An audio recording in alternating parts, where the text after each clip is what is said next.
আপনারা আমার সামনে যে বাইকটা দেখতে পাচ্ছেন এটা হচ্ছে হোন্ডার হর্নেট সিবিএস সিবি, মানে হোন্ডা সিবিএস ব্রেকের যে বাইকটা, এটা হচ্ছে সেই বাইক। তো চলেন এবার যাওয়া যাক আমাদের মোটর ব্লগে। আসসালামু আলাইকুম এভরিওয়ান, সবাই কেমন আছেন? আশা করি ভালো আছেন। আমি বিল্লাহ আপনাদের সাথে। আজকে আমি যে বিষয়টা নিয়ে কথা বলবো, হর্নেটের সবচেয়ে ভালো দিক, আমার কাছে যেটা ব্যক্তিগত দিক থেকে মনে হয়েছে হর্নেটের সবচেয়ে ভালো দিক কোনটা, সেইটা নিয়ে আজকে আমি আপনাদের সাথে কথা বলবো, প্লাস এবং সরাসরি দেখায় দেবো যে ভাই কোনটা হর্নেটের সবচেয়ে ভালো দিক। তো চলেন আজকে আমরা একটু কথা বলবো হর্নেটের সবচেয়ে ভালো দিক নিয়ে। দেখেন, সর্বপ্রথম আমি আপনাদেরকে দেখাবো, জাস্ট খেয়াল করবেন আপনারা।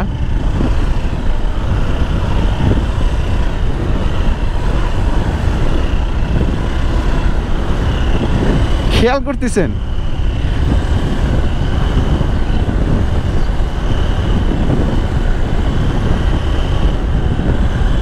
খেয়াল করলেন আপনারা? এইটা কেন দেখালাম আপনারা মনে করবেন ভাই সাপড়ি, তারপরে এই সেই হ্যান ত্যান।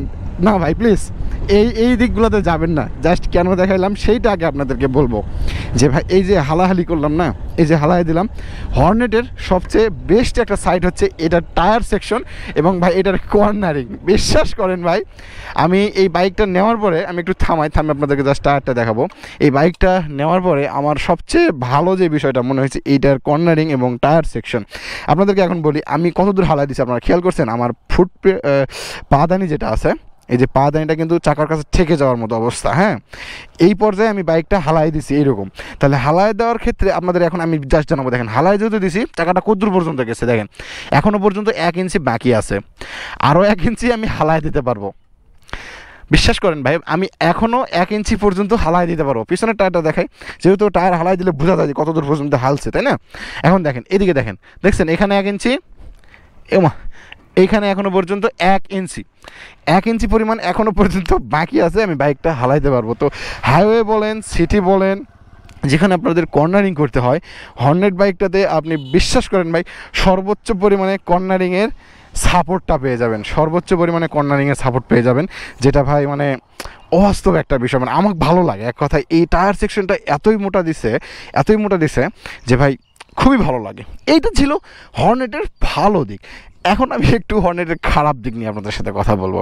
খারাপ দিকটা কি বলি, তো যেহেতু ভিডিওটা আজকের ভালো দিক এবং খারাপ দিক নিয়ে কথা, তো আপনাদেরকে সর্বপ্রথম আমি বলবো এই বাইকটাতে খারাপ দিক আপনি পেয়ে যাচ্ছেন বাইকটার হেডলাইট। দেখতে অনেক অ্যাগ্রেসিভ, বাট একটু কম্প্যারিজন করি বলি, এক্স ব্লেডের তুলনায় লাইটটা কম, 6R FI-ABS এর তুলনায় লাইটটা কম। এখন আপনাদের কী বলবো বলেন, বাইকটার লাইটটা একটু কম, হাই বিম লো বিম একই জায়গায় পড়ে, মানে হালকা একটু কম বেশি থাকে, একই জায়গায় পড়ে। এটা ছিল এই বাইকের একটু মানে খারাপ দিক আমার মনে হয় আর কি। এ বাদে ইঞ্জিনের যে পারফরমেন্স আমি আলহামদুলিল্লাহ অনেক ভালো পাই, মিটার ইস্যু নাই, সব দিক থেকে বেস্ট মানে আমার মনে হয় আর কি। প্রধান কথা ভাই কি, যে বাইকটা দেখতে যেন সুন্দর হয়, বাইকটা মাইলেজ যেন ভালো পাই, বাইকটা যেন হালায় হুলায় চালানোর জন্য ভালো হয়। আপনারা অনেকে মনে করেন সাপড়িগিরি, না ভাই যান, সাপড়িগিরি কারা করে জানেন? পিছনে খুলবে এই সেই হ্যান ত্যান এই সেই করতেছে টিকটক, এগুলা ভাই এগুলা সাপড়িগিরি।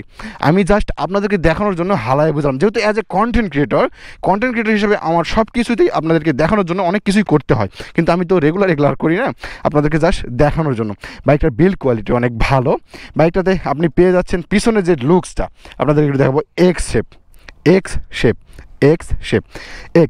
পিছনে দেখতে অনেক সুন্দর লাগে। আর এই বাইকটার সাইলেন্সার নিয়ে যদি একটু কথা বলি, সাইলেন্সারটা আপনারা দেখতে পাচ্ছেন অনেক সুন্দর লুকস, এত সুন্দর লাগে দেখতে।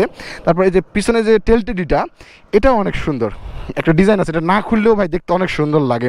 তো ইঞ্জিন পারফরমেন্স সম্পর্কে তো গত ভিডিওগুলোতে আপনাদের বলছি অনেক সুন্দর, 14.7 নিউটন মিটার টর্ক প্রডিউস করে এই বাইকটাতে, কিছুটা 4B'র মতো। সাসপেনশন নিয়ে যদি বলি, সাসপেনশনটা অনেক মোটা, টায়ার সেকশন অনেক মোটা, সামনে থেকে লুকস অনেক অ্যাগ্রেসিভ, যেটা মানে কী বলবো ভাই সেই লেভেলের, আমার তো দেখতে সেই লাগে। কিন্তু দুঃখ একটা জায়গায় যে ভাই এটা হেডলাইটের আলোটা একটু কম, প্লাস আপনার যখন একটু বাইকটার বয়স হবে চেনটা একটু নয়েজ করে, চেন থেকে হালকা একটু নয়েজ আসে। আপনি হেলমেট পরে চালালে একটু বুঝতে পারবেন না, বাট যখন হেলমেট না পরে চালাবেন তখন একটু নয়েজ আসে। সাইলেন্সারের সাউন্ডটা অনেক সুন্দর। আপনার মিটার সেকশনটা ডিজিটাল মিটার, সিবিএস ব্রেক পেয়ে যাচ্ছেন। সিবিএস ব্রেক সম্পর্কে আপনাদেরকে বলেছি যে ভাই এক ব্রেক ধরলে দুইটা একসঙ্গে ধরে, দুইটা ব্রেক একসঙ্গে ধরলে বাইকটা অনেক সুন্দরভাবে কন্ট্রোল হয়ে যায়, চাকাটা তো অনেক মোটা। আর মিটার সেকশনটা একটু দেখেন, বাট আমাকে একটা জিনিস খুব একটু মানে খারাপই লাগে, সেটা হচ্ছে হোন্ডা কোম্পানি আজও পর্যন্ত এখানে কিলিং সুইচ দেয় নাই। দ্বিতীয় বিষয় হচ্ছে এই বাইকটা মিটারটা একটু স্কুটি লাগে। এটা যদি এখানে না দিত, এটা যদি হালকা একটু ডিজাইন করতো, কোম্পানির যারা আছে তারা অবশ্যই অনেক প্রফেশনাল, অনেক কিছু জানে, তারপরে এরকম ডিজাইন দিয়েছে। তারপরে আমার যেটা মনে হতো আর কি যে একটু করলে ভালো হতো এই জায়গাটা কাটলে, বা এই যে আপনার যেটা ওল্ড ভার্সনে আছে হর্নেটের যে 22-23-এর যে ভার্সনগুলো, সেগুলোতে মানে যেটা মানে আপনার এই যে এলইডি হেডল্যাম্প যেটাতে নাই, ওইটার যে ডিজাইন দেখবেন এখানে একটু ডিজাইন করা অনেক ভালো লাগে দেখতে আর কি। আর এটা একটু লুকস অ্যাগ্রেসিভ করছে, সামনে থেকে দেখতে ভালো লাগে, অনেক সুন্দর। বাট যখন ককপিট ভিউ নেই সেই ক্ষেত্রে একটু দেখবেন যে মানে কেমন যেন স্কুটি লাগে আর কি। যাই হোক, সমস্যা নাই, কিন্তু বাইকটার লুকস অনেক সুন্দর। 2 জন বসা যায় সিটে 2 জনের বেশি ধরবে না, প্লাস চাকাটা অনেক মোটা, বাইকটা চালায় অনেক শান্তি, ভাবসাব অনেক আসে বাইকে, সেই লেভেলের ভাবসাব আসে। আপনি যদি একটু হালকা পাতলা মোটা চোটাও হন, R15-এর মতনই আপনাকে একটু মজা দিবে এটাতে, মানে একটা ফিল দিবে, ভাইবি একটা ফিল আছে এই বাইকটাতে। চাকা টাকা মোটা হওয়ার কারণে বিশ্বাস করেন ভাই, আমাকে অনেক সুন্দর লাগে বাইকটা। আপনারা চাইলে বাইকটা নিতে পারেন। খারাপ দিকগুলো সম্পর্কে আপনাদের বললাম, এই বাইকের খারাপ দিকটা আমার নাই বললেই চলে। খারাপ দিকগুলোর মধ্যে 2টা খারাপ দিক, সেটা হচ্ছে চেনের একটু হালকা নয়েজ আছে বয়সকালে, তারপর একটা খারাপ দিক হচ্ছে ইঞ্জিন কিলিং সুইচ নাই, তৃতীয় খারাপ বিষয় এলইডি লাইটটা একটু কম। এই বাদিতে ভাই বাইকটাতে সব কিছু আছে, কিন্তু কোম্পানির গাফলতির কারণে বাইকটা অনেক ওল্ড ব্যাকডেটেড হয়ে গেছে অনেকে মনে করে। তো চলেন একটু রাইড দিয়ে আপনাদের একটু ফিল দেওয়ার পরে বাসার দিকে ইনশাল্লাহ। 1 গিয়ার দিয়ে নিলাম। ওয়াও, এটাতে একটা জিনিস বলবো আপনার, কিন্তু মিটার ইস্যু নাই এটাতে। এক্সব্লেডে সিরিয়াসলি ভাই মিটার ইস্যু ছিল, আমি চালাইছি অনেকদিন চালাইছি, এক্সব্লেড একটু মিটারের ইস্যু ছিল। বাট এক্সব্লেড বাইকটা জোস লেভেলের, কিন্তু অল্পতেই খারাটানোটার কারণ কি জানেন? চাকা চিকন ছিল, বাইকটা অনেক ভালো ছিল, স্মুদি ছিল। আমার এক্সব্লেডটাও অনেক অনেক অনেক ভালো লাগে ভাই, সত্যি অনেক ভালো লাগছে বাইকটা চালায়, যা মজা পাইছি আমি। আপনারা আমার গত ভিডিওগুলোতে দেখছেন, যারা আমার এক্সব্লেড লাভার ছিলেন। আজও পর্যন্ত আমি এক্সব্লেড ভালোবাসি, না ভালোবাসা না। মিটারটাও ডিজাইনটা অনেক সুন্দর ছিল, এখানে ঠোকার ইন্ডিকেটরটা দেখা যেত, বাট হর্নেটে দেখা যায় না। যাই হোক, কী করার, কিন্তু এটাতে আপনার কর্নারিংয়ের শান্তি। সবচেয়ে বেশি ভালো দিক হর্নেটের কর্নারিং, মানে হেভি সিরিয়াসলি জোস লেভেলের কর্নারিং ভাই, অনেক ভালো লাগে। তো যাই হোক, আজকের ভিডিওটা এই পর্যন্ত ছিল। আসসালামু আলাইকুম, সবাই ভালো থাকবেন।